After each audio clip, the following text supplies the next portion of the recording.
All right, we're live. Fuck it, let's do it live. So UFC Fight Night 178 went down on Saturday. It is now Monday evening. By the time I upload this, it might even be Tuesday, so I'm a little bit late. But it was a big fight night, so there's a lot to discuss. So let's get to it.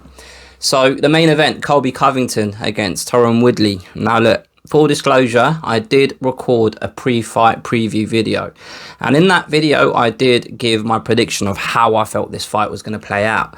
Now, I didn't upload it. And the reason why I didn't upload it is because I watched it back and upon reviewing my own footage, I didn't really like what I said. Well, no, it wasn't what I said, it was how I was saying it. I felt like the video was a little bit clunky and it could have been a bit tighter and better.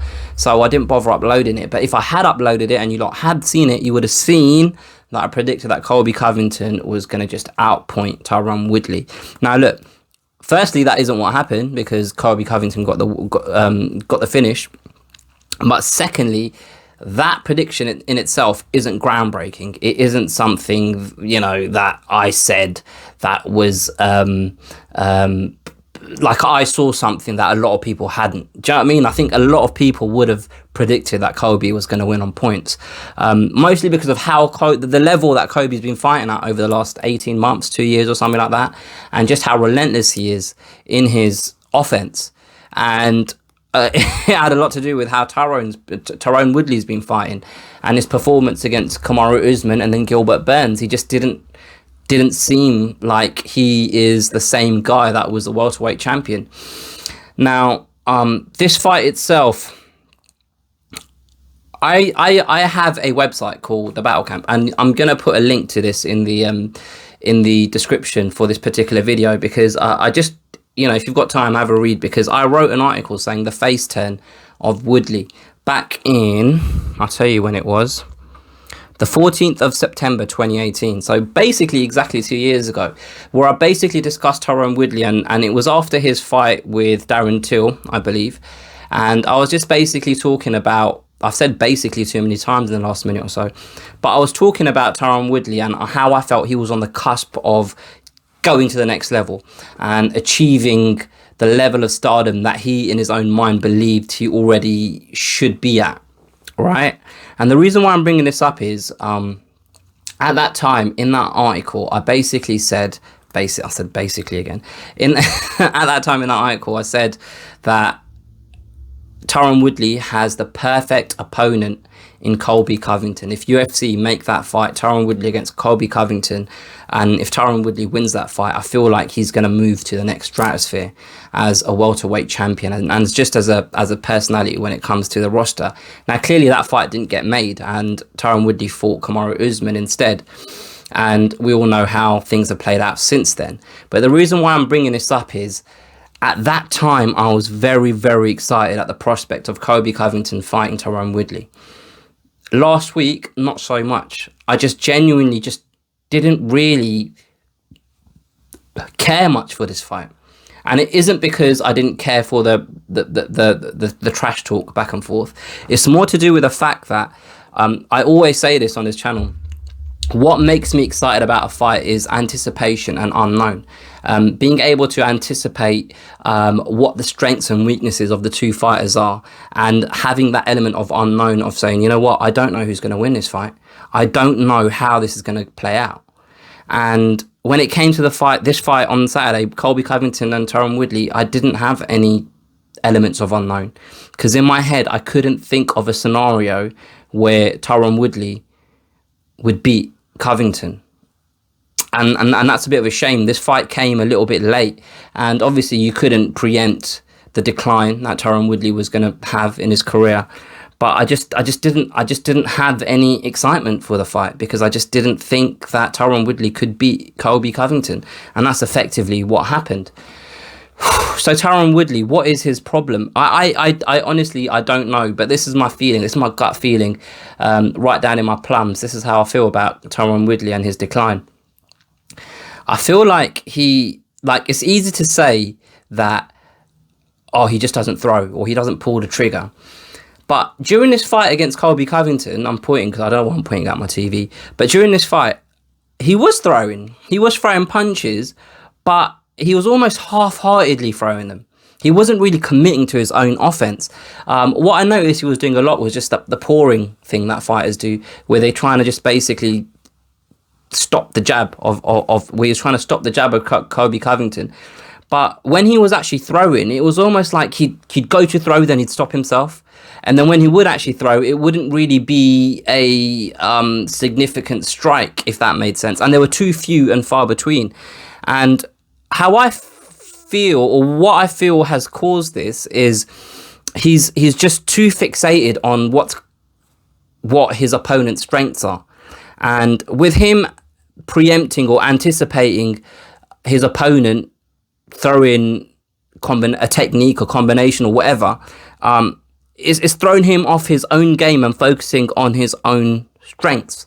Now, I don't know what's caused this. I don't know whether it's just age. I don't know whether the signal going from his brain to his actual body to throw a technique has gotten slower, so he's not actually getting there as quick as he used to be able to get there. So now he's kind of caught between two islands almost, like he's, oh shit, like I would have, like, it's just not happening for him. Do you know what I mean? And I don't know whether that's to do with age or what. I don't know, but he clearly isn't the same man that was brutalizing people 2, 3, 4 years ago. One of the things that I noticed going into this fight when it comes to Tyron Woodley is I listened to an interview that he did. I think it might have been with Ariel Helwani, I can't remember. And he was asked about his last two performances, and he said mentally he couldn't get up for the fights against Kamaru Usman and Gilbert Burns. And that straight away for me was a red flag, because one thing that I've always said about Tyron Woodley throughout his career in the UFC is he always seems like he's quick to externalize issues and problems that he's got in his own career, right? And that was another example of him externalizing his own losses. Like it was almost like he was saying, it's because of the opponent I couldn't mentally get to a level that I needed to be, because I didn't think much of those opponents. I think even in that interview he called them his sons, and he was basically saying that he can against Colby because Colby motivates him, which is fine, it's fair enough. But at the end of the day, at that point you had lost 10 rounds in a row. And if you've lost 10 rounds in a row, it's all well and good saying that I couldn't mentally get up for the fights against both of these two men. But you also have to look at yourself and say, what did I do different in these two fights that I was doing in the fights prior to those two losses? Do you know what I mean? And it was almost like he didn't actually look within himself to see what's changed and why it's changed and how he needs to rectify it. So if you keep making the same mistake over and over again without changing anything, the same thing's going to happen. And that's what happened against Colby Covington. And the excuse thing plays into how I feel the fight ended, because yeah, his rib was broken. I've seen an x-ray for it, but I just felt like that was an easy out for him. And he took it. And that to me is a sign of a man that mentally isn't as committed to this fight thing as he was when he was champion, or when he was trying to become champion. He just doesn't seem like he's there anymore. He's not connected anymore. And one thing that I will say in his favor is it's not like he's been fighting chumps. You know, he's been fighting the best in the world. He's been fighting elite fighters. And after those two losses against Gilbert Burns and Kamaru Usman, I think it was a mistake for him to fight against Colby Covington. I just, if he had, I don't know, his team around him, you'd think that they would advise him against it and say, look, why don't you, if you're serious about continuing to fight, I think you need to regroup. I think you need to realign yourself, and I think you need to work on yourself more, because clearly something's changed. So you need to adjust to whatever's changed up here, or physically. If you physically can't do what you used to be able to do, it doesn't mean that you have to be a bad fighter. You just need to adjust the way you fight. And he just didn't address that. And this is why he lost comprehensively against Colby Covington. Colby Covington, on the other hand, I don't really have much to say about his performance, because it's what we've seen him do in recent history, and he just did it again. Like, the geezer's got a massive gas tank, and he just throws just throws with high volume. And I think one thing that impressed me about this fight was just the way he dictated everything about this fight. He dictated where it went and how it went. He dictated the distance. He controlled the fight. He was able to take breaks when he needed to, up holding Tyron Woodley against the cage. He was able to throw with more volume when he needed to put his foot on the gas a little bit. He basically won that fight hands down. One thing that really did annoy me about Colby Covington is, because I've actually been quite a vocal supporter about this guy, over the last 2 years since he's been doing this whole gimmick that he's been doing, Make America Great Again and all of that stuff. Like, look, that's all well and good. And I understand what he's trying to achieve by playing this gimmick, playing this role. But now for me, the lines have been blurred, because some of the stuff that he said in the post-fight press conference, some of the stuff that he said to Kamaru Usman when they had their little back and forth on ESPN and whatnot, I think he's stepped too far, and I'm not going to repeat the stuff that he said. It's just my opinion. You guys might agree, might not agree. You might think I'm being a snowflake, which I know I'm not. It's just something that people that don't want to accept racism tend to use. He's crossed the line, and I find it really strange that it's just not being. It's almost like it's being ignored. And one thing that was really, really telling to me, and go and watch the press conference yourself. I can't remember I don't know who the journalist was that asked the question, but somebody asked him a question: why are you calling Tyron Woodley a communist? And if you listen to Colby Covington's answer to that question, you'll know the geezer doesn't know what he's talking about. And I just feel like he's gone in too deep in what he's in this character that he's trying to portray. And I think with the way he answered basic questions about his own politics, and the fact that he doesn't seem to know what the answer to those questions are, it suggests to me someone that doesn't actually believe what he's saying.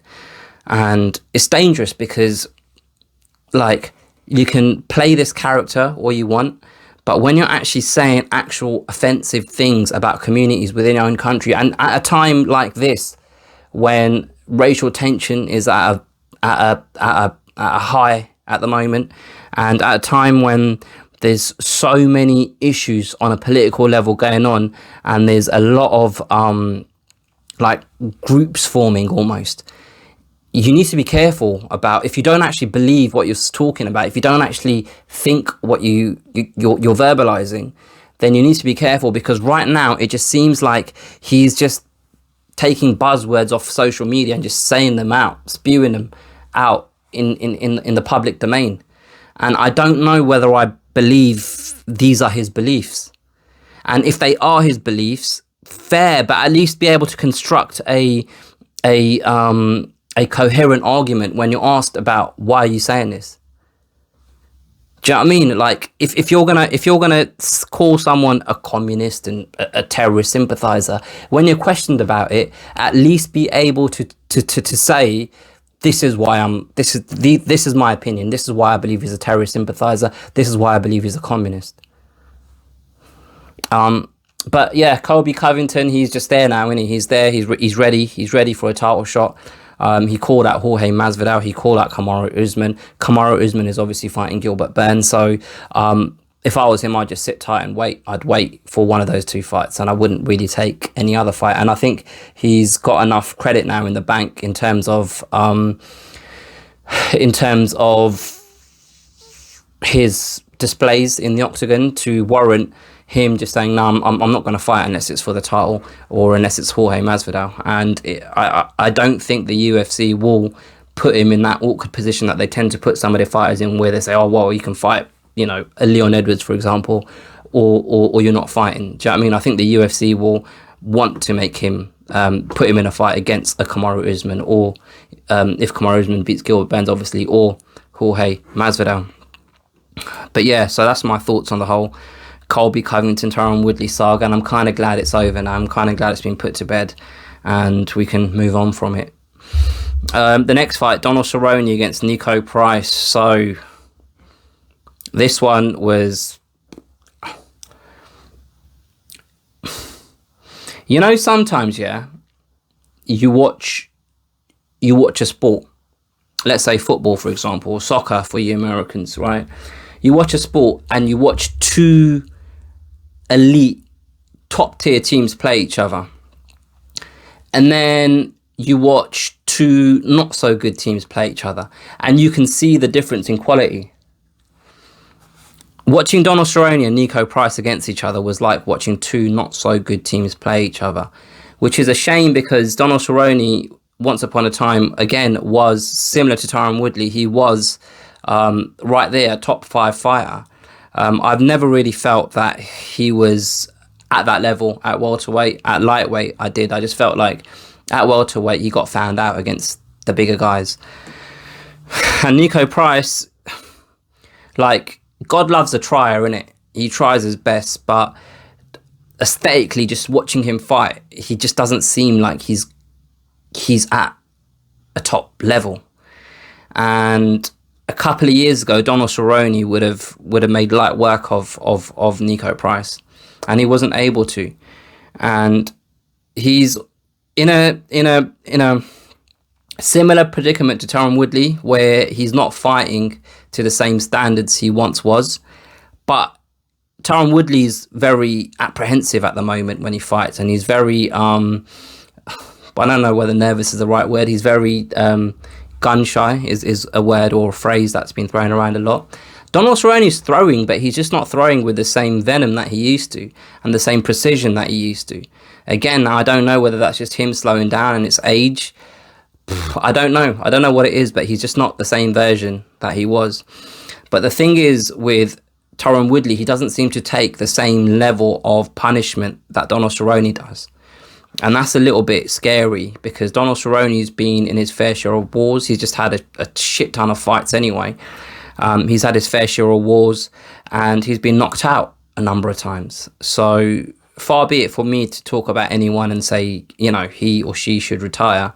But I don't know what Donald Cerrone's motivations are at the moment, or why he wants to continue fighting. Is it just a payday?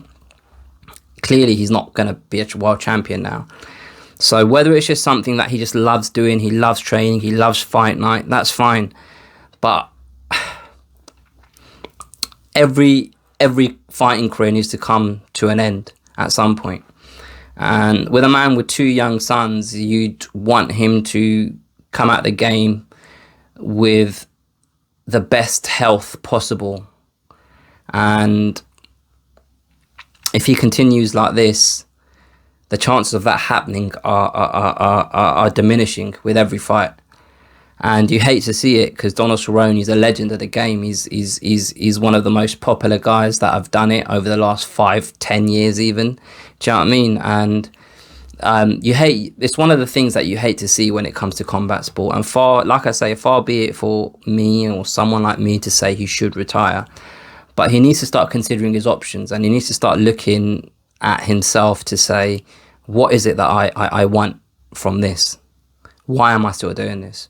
And if he can still justify it to himself, fine, by all means continue. But if he weighs everything up and he finds it hard to justify it to himself, then that's his answer. It's time to call it a day. Khamzat Chimaev against Gerald Meerschaert. So just a couple of observations about this fight. Firstly, I find it strange, and I haven't seen anyone talk about this. I find it strange that he actually fights at middleweight, and then so the first time when he had 2 fights in quick succession. So let me just go on his page here. So he fought on July 26th and then July 16 and then July 26, right? Which were his 2 fights in 10 days, right? But what I find strange is he fights at middleweight and then he fights at welterweight.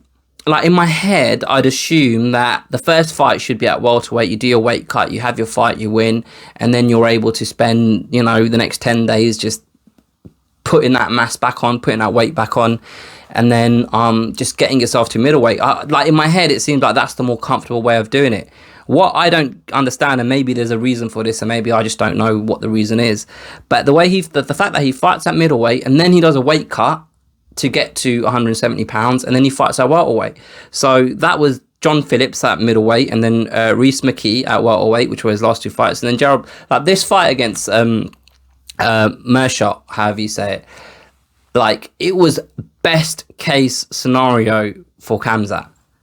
Literally, like, if you could write down what is the best case scenario for you to have this fight and for you to still be in good nick for your next fight that you're having with Damian Maia in a couple of weeks, this would be it. 17 seconds, first punch he landed, he knocks him out.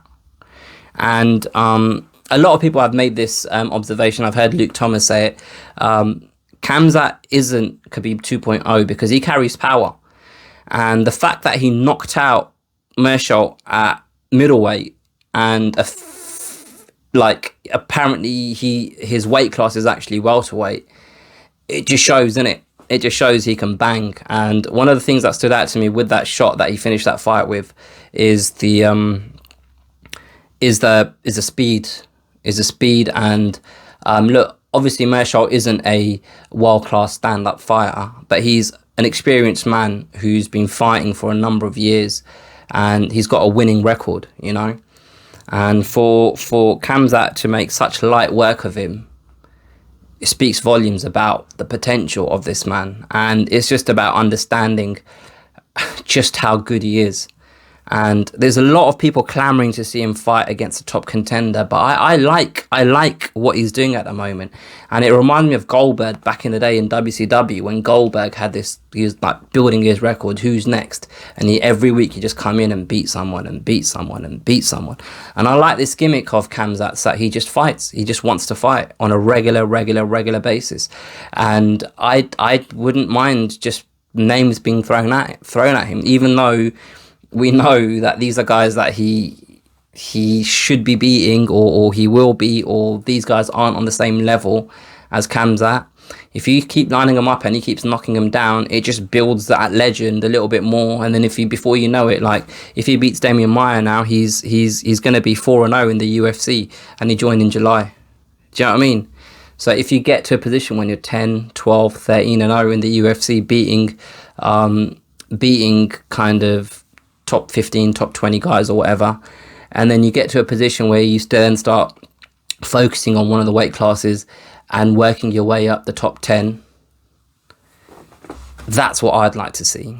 Whether that happens, who knows, because he just wants to fight everyone. He doesn't really, it doesn't seem like he wants to stick around. He thinks he's good enough now, which is fair enough, but that's just me. That's just how I want to see it play out.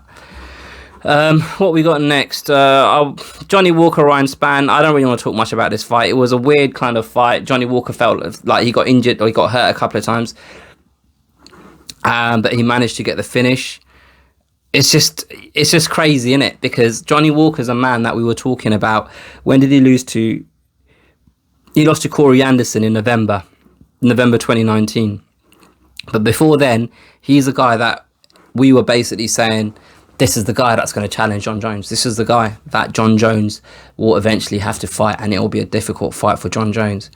And he lost that fight, then he lost to Krylov. And this performance, even though he won and he beat Ryan Spann, he's just not at that level, is he? I don't know. It's weird. It's kind of weird what's happened to him, because he just seems so confident, and the way he fought previously, he just seemed like he was better than these guys, and he's not. I don't know whether it's a decline. I don't know what it is, but he just doesn't seem like the same guy that beat Serkinov back in March 2019. But yeah, that is what it is. Quickly here, Mackenzie Dern against Randa Marcos. Look, I don't know what Marcos was playing at. Like, Mackenzie Dern went for a kick and she slipped and she fell, and then Marcos just went into her world. Like, we're talking about an elite BJJ player, Mackenzie Dern. That's her strength, and you just invite yourself to fight in an area that your opponent is just quite clearly the superior fighter. I didn't understand. I just you would have thought she would say, take a step back and let Mackenzie stand up, but she didn't. She tried to ground and pound her, and before you knew it, Mackenzie Dern was just working a load of different submissions. And I know Mackenzie Dern has changed camp, and she's now working with what's that guy called? Jason Perillo. Jason Perillo. Is it Jason? Or did I just get muddled up with Jason Derulo? I think I've got muddled up with Jason Derulo. Is it Perillo Boxing?